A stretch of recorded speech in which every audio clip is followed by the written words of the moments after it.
男嘉宾小严31岁，来自湖南职业保险；女嘉宾小珍28岁，来自湖南，是一名化妆师。来，有请两位，有请。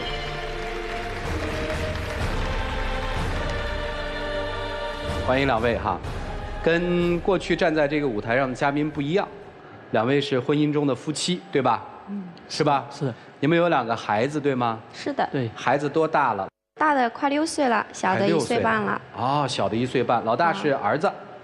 老大是女儿。老二呢？儿子。今天是谁想来这个舞台的？我，在他家里生活实在真的是有点待不下去了。因为婆婆对我不好，老公他也对我不好。以前生我女儿的时候，那时候还没有什么，就是说跟婆婆有什么冲突。但是就是从他弟弟娶了老婆以后，我婆婆就对我特别的不公平。我那时候结婚的时候呢，就随意的摆了几桌。见面礼呀、彩礼呀，加起来就1万多。他结婚的时候差不多是7万，而且他那时候办婚礼的时候啊，办特别的风光。其实我们结婚只差了2、3年。这是比较得出来的。你发现婆家用了2种规格。后面你不知道，因为过年了嘛，婆婆要张罗一桌很大的年夜饭，我就准备跟弟媳2个人去帮忙。婆婆就说：“小红，你不用进来了，你等一下怕把你衣服弄脏，有你嫂子这里帮忙就好了。”当时我听了，我真的心里很不是滋味的。那个时候弟妹不是刚来做客嘛，妈肯定是当做客人一样的。你有必要去计较那些吗？你又是家里面的长媳。刚好那一年呢，我跟她就是同一年怀孕的。那时候她就住娘家，我一直就住在婆家。你看我怀孕了这么好几个月了，我婆婆从来没说过准备给我炖什么东西啊，就是说给我搞点什么好吃的。那天呢就买了1只鸡炖好，而且还买了排骨，还买了很多好菜，就给她打电话，她说：“小红，我给你买了好多好菜。”那次不是接过来做客嘛，就是弟媳她接过来我家里做客，她就喜欢去计较、去比较。我坐月子的时候，我住3楼，婆婆住2楼，她都不去看我，而且我坐月子还要打小崽，你知道吧？她都不帮我打小崽，我自己的衣服自己洗。弟弟的孩子她管吗？管，弟媳不是刚生下来吗？她就给她买好多衣服，买奶粉啊，买尿不湿啊。我的崽崽，你知道，生下来这么久了，她都不给我崽崽买东西。你第一个孩子就女儿出生的时候，婆婆对这女儿好吗？第一个是她大的。你会发现说，当弟媳进入了这个家之后，你的家庭地位降低了，是这意思吧？是的。主要是相差太远了，你知道吧？你觉得妈妈是不是对待弟媳和对待她有天壤之别？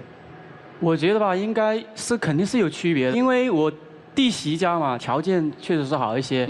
她家来的嫁妆钱10万，我老婆家来的是1万。所以你母亲对待这2个儿媳之间是有差别对待的，你是看在眼里的。但是我觉得区别应该也就是说，她不看在眼里，因为她毕竟在外面生活比较多因为她只是偶尔回来，就是说看我跟崽崽一下。我一直在外面工作，我就是想着等我条件好一点，再把他们接到我身边。那时候小孩子小，所以然后他就迫不及待，他就一意孤行，他就自己来长沙的。你知道？我刚去的时候，我以为他会对我们就是说很好啊，结果呢，他每次一下了班呢，就跑到毛线馆去，他就每天到着很晚的时候才回来。我在外面挣钱，不是全都为了这个家嘛，我在外面拼死拼活的。然后我一天工作很辛苦了，我一回到家，他带小孩没带好，就是大的哭，小的也在那里闹，然后我就觉得心里特别的烦躁。所以躲了出去，是吧？对。那后面他生日的时候，我就在家里准备了一大桌子饭菜，我就打电话给他，结果呢打不通，到了12点喝得醉醺醺的回来。我问他，我说你干嘛去了？他说同事帮他庆生，他就倒在那里睡了。我当时给他整理衣服的时候，你知道我在他口袋里面发现了什么吗？戒指。戒指代表什么？戒指代表爱情。这谁送的？谁送的？那个也是一个普通朋友，男朋友、女朋友？女的。为什么送个戒指呢？我也不知道，反正这是生日礼物嘛。你怎么会不知道？但他到现在解释不清，你知道吧？他那时候他就嫌我啰嗦，他说你滚吧。当时我还很生气，我就说离婚吧，我们离婚吧。他来自什么？离就离。在什么情形下你接受了别人送你的这只戒指？就是那天过生日那天嘛，就一个同事他送了，当时我可能也没有拆，他说你这个等你回去再拆啊。结果到底是同事还是朋友，这是有区别的。就是知己类型的吧，啊，这样子。我可以理解为红颜知己吗？可以吧。后来这只戒指去哪儿了？这只戒指后面不见了。哼，被我扔了。你扔了？最好的处理方式应该是让他拿去退掉。我被扔了，对吧？我当时很生气。你这扔了就说不清楚了。哎，他到底为什么送你戒指？我没搞清楚。反正他一直就没有解释清楚。我也不清楚，因为我去问他，我说你为什么送我戒指？他说这是他自己的一个心意吧，他也没说。一个巴掌拍不响，你肯定跟他有什么？我觉得。我相信出现了这么一件事情之后，妻子在心里一定是有阴影了，觉得丈夫可能在外面有些什么了。我那天就看他在玩手机吧，我就把他手机一抢过来，他心里可紧张了，我就发现他手机里面一天有10几通电话，而且就这一个号码，一打就是1个小时。我们因为是属于闪婚，认识3个月，打了3个的电话，我们就结婚了。跟他打电话的时候，我们从来没有说超过1个小时，而且也没有超过40多分钟了。这1个多小时也太长了。我最近跟他聊天啊，聊不到10句，我们就吵得起来。对呀。最近一次，我陪女儿在楼上睡觉嘛，我看她一直都没上来，因为我们下面是一个店铺，我们就住楼上租的嘛，我就看她一直没上来，我就轻轻的下去了。轻轻的下去。对。哎呀，你用词太准确了啊！你知道吗？我轻轻的下去以后，我看她在厕所很小声、很温柔的打电话，我一气之下就把那个门给踹了，我就把她手机抢过来，我说你是谁啊？我说你为什么老是11点钟了还给她打电话？你知道她怎么回的吗？那女的，她说原来你就是那只母老虎啊！我当时真的是崩溃了，你知道吧？普通朋友会说这句话吗？因为这个是我业务上非常一个重要的客户，因为他在我手里面买了很多保险嘛，然后他那天刚好他生意上就是亏了很多钱，我肯定就是说我想安慰一下他，我也还指着他给我介绍更多客户。你说过他是只母老虎吗？这个说过。那你肯定说过嘛？你不说过，人家是不会这么说的嘛。你看他什么话都跟那个女的说。这个女客户就是那个一打10几个电话，一个电话打1个小时那个吗？不是，这只是另外一个客户。客户全部都是些女的，是吧？他做保险，为什么没男的呢？其实主持人，我这里还要澄清一点，我之前是做化妆师的，面对都是女性客户，她是那种就是神经质的，就是特别的去计较这些事情。今年我都已经改行了，我去做保险去了，没想到我换了一个行业，他还是这样子揪着你不放。他现在其实担心你是出轨。其实我真的没有，他真的是想的太多了。其实我根本就不想去离婚，因为我觉得你说的一点都不坦然，好吧？因为我觉得我们已经有2个孩子了。每次我在别人面前说的话，其实我还是挺自豪的，因为我经常在网上看到有一张照片嘛，就是1儿1女，1生1世，1夫1妻嘛。所以我觉得我真的是尽我最大的能力去做到。我连我的工作都换了，其实我做了13年的化妆了，我竟然今年我都改行去做保险了。我觉得我真的是，我也不知道怎么去挽留他。妻子现在比较担心的其实是2个，冷漠是一个表面现象，其实最担心的是你背叛了他。你到底在婚内有没有对不起他？这个特质除了肉体的背叛，还有精神的出轨。我可以这样说，在精神上曾经有过。好，但是在肉体上我是绝对没有的。精神上是不是那个送你戒指的女生？可能吧。3个月，进入一段婚姻，7年，育有2个孩子，一段风雨飘摇的婚姻，我们的老师会怎么帮助他们呢？一起进入丘比特问卷。我先问一下男生哦，刚刚你妻子在说，电话里边那个女人说你就是那头母老虎的时候，所有人都在笑，你也在笑。我的第一个天然的反应是，天哪，这个男人根本不尊重他的老婆。因为对于母老虎这3个字，如果夫妻之间调侃的话，会觉得很有甜蜜感。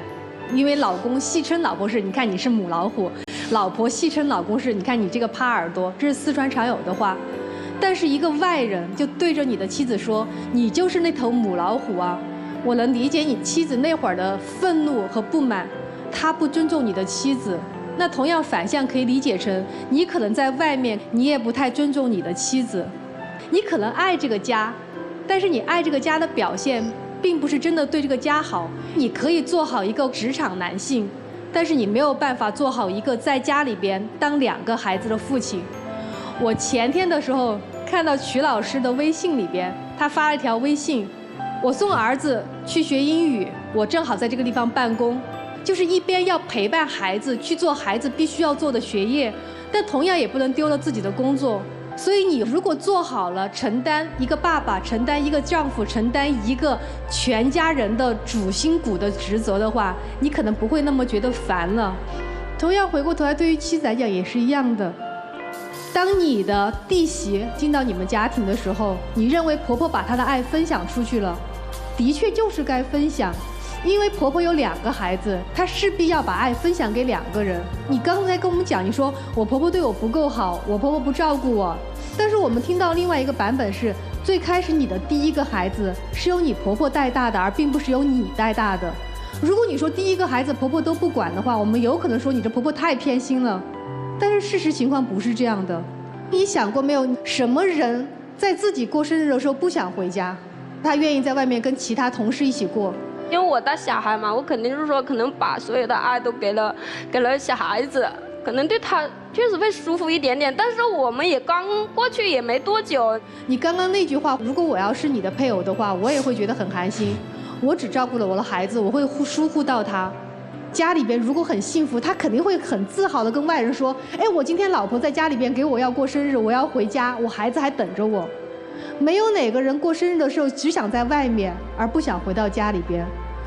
你们2个有一个最大的情况是，出现问题都会要彼此的躲避，而不会积极的面对。幸福的夫妻当出现问题的时候，绝对会面对面好好解决，共同去商量，最后商量出来的答案都是2个人觉得对这个家庭、对夫妻双方最有利的。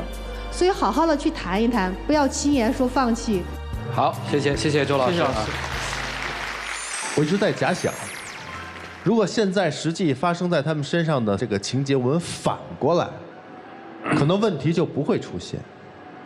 假设你们俩一起生出了小孩，抚养小孩，在一起就会有沟通。如果你们经历了亲自带小孩，体会了当中的艰辛，这时婆婆再伸出援助之手，你会非常感激她。有一个故事，我相信你一定听过，一个乞丐。每天有一个好心人都会给他10块钱，每天都给，坚持了1年。当突然第2年来临的时候，这个人不给了，这会儿乞丐什么反应？怒了，拦住这个人说：“你为什么不给我钱了？”一切源于说，所有给你的恩惠，你非但不领情，你还觉得是理所应当，给你反而是错了，给你就不能给别人，哪来的这种道理？所以跟婆婆之间的关系完全是你的问题。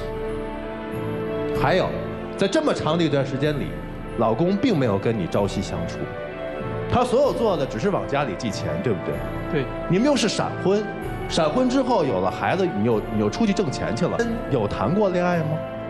有没有好好在一起？有没有更深的了解对方？有吗？没有。所以呢，我觉得老公啊，如果说你的幸福的憧憬就是你所说的那样，一儿一女，一夫一妻，那你就给我老老实实的。媳妇儿有媳妇儿的不对，你有你的不是。这几年就往家里给钱了，你的责任就达到了吗？在家里能够维系好这个家，照顾好孩子们，这个付出的不比你少，反而比你更多。我曾经有一段刚有生小孩之后有体会，有的时候在家看小孩真是累，有时候我觉得上班是一种休息。是的，你一定也有这种感受。对，所以千万别觉得自己挣点钱给家里点钱就这么洋洋自得的，好吗？你做的远远不是。所以如果你真是想达到你心目中的那种幸福的场面，就给我把心收回来。家里的矛盾什么都好办，都不是原则性的问题，关键是你们之间的感情还有没有，好吗？好，谢谢老师。好，就这样。好，谢谢曲总。男人口口声声说自己在外面累死累活，为了这个家，这我相信。但同时，你也在外面风流快活，忘了这个家。女生说，婆婆在自己和弟媳之间一碗水没有端平，但是你却不想想，你是否为自己的婆婆端过茶、送过水？男人没有责任，女人不懂感恩，你们俩就是2个字儿：闲的。试想一下，如果一个男人真的在外面拼死拼活、累死累活，为了这个家，他得多么思念自己的妻儿。除了扔2个钱之外，他得给自己的妻子分享自己在工作当中的苦闷和快乐。如果他跟妻子没有办法去分享生活中的点点滴滴，只有一个证明，他在外面不是累死累活，是风流快活，因为有些事儿不能说。如果你要是真的在外面思念着家里的事情，和妻子每日通话，便会去宽慰自己妻子在家里所受到的不平等待遇，他也就不会满腹牢骚。你没有做到一个丈夫的责任。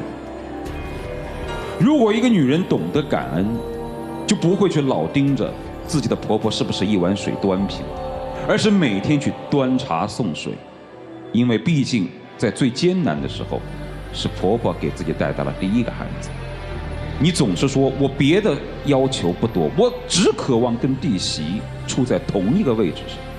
那我想问你，你有2个孩子，你能拍着胸脯保证你在将来对2个孩子能够完全平等地付出你的爱，没有一点点偏狭吗？不可能。你只看见了婆婆对她比对你在这段时间好，你是否有看到弟媳对婆婆是不是比你对她要更好？你没有看到。所以我们只能做自己，看自己。当然，因为在这个时候你的丈夫没有起到丈夫的责任，所以你才会觉得老天对我如此不公平。所以在这儿，我认为你们之间不管今天是好与不好，你们都应该在接下来开始独立的带2个孩子，你带上1年，尝尽里面的酸甜苦辣，那个时候再去讨论离或者是不离。就这样。谢谢老师。肯定特委屈吧？没有，我觉得确实有一点点。说的这确实有一点点是我确实做的有点不对了，对婆媳这关系。但是我觉得老公这方面的话，我觉得还是看得出来你委屈。男生啊，他怎么对你不是你出去花的理由和借口。老师们说的特别对，把孩子带在身边的时候，好好的去享受一下生活的磨难。你今天绝对不会站这儿矫情，你也没时间再去弄戒指了。生活有的时候需要累一点。接下来时间留给他们夫妻吧，一起进入黄金60秒。老婆，我记得我第一次见到你的时候，我就特别喜欢你的眼睛。我觉得你的眼睛就是特别的清澈，特别的善良。我不想因为这一点小事情我们就此分开。今天来到这个节目，我觉得我自己也学到很多东西。我想以后我会应该懂得怎么样去做一个好老公、好父亲。老婆，我爱你。其实我第一眼的时候，其实我就很喜欢你了，不然的话也不会说打3个月电话就会嫁给你，你知道吧？只是你最近做的事，确实对我很不够关心。我再想想吧，我觉得，好了，回去吧啊！生活里没有过不去的坎儿。谢谢2位，请回，请回。来，请关门。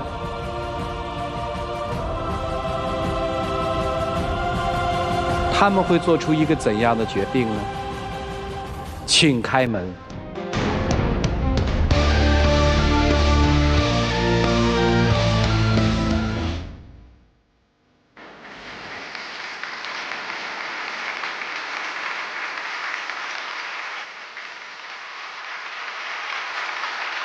好，接下来有请我们的小花童，有请。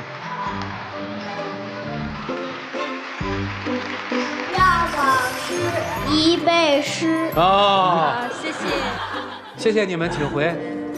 来，我们一起来见证属于他们的庄严而浪漫的时刻吧。老婆，以后我会好好对你。以后我也会改。对不起，我爱你，爱你一辈子。